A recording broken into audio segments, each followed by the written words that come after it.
friends, welcome back to my channel Learn Smart Coding.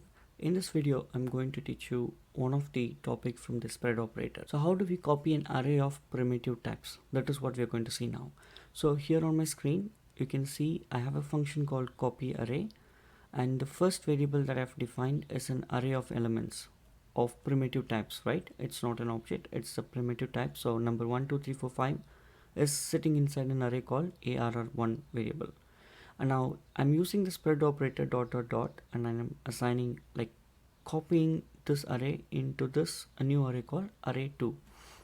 Now here's the important thing that you should know.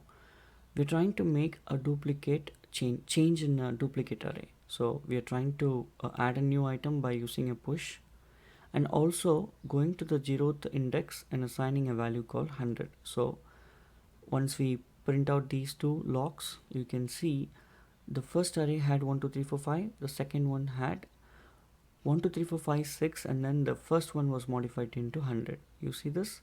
Both the values are printed here. This is also printed on the screen, but this is what you should remember.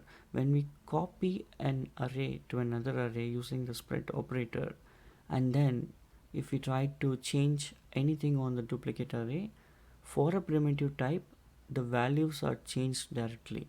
We will also see in the upcoming video what will happen if you try to do the same thing for an object. Thank you.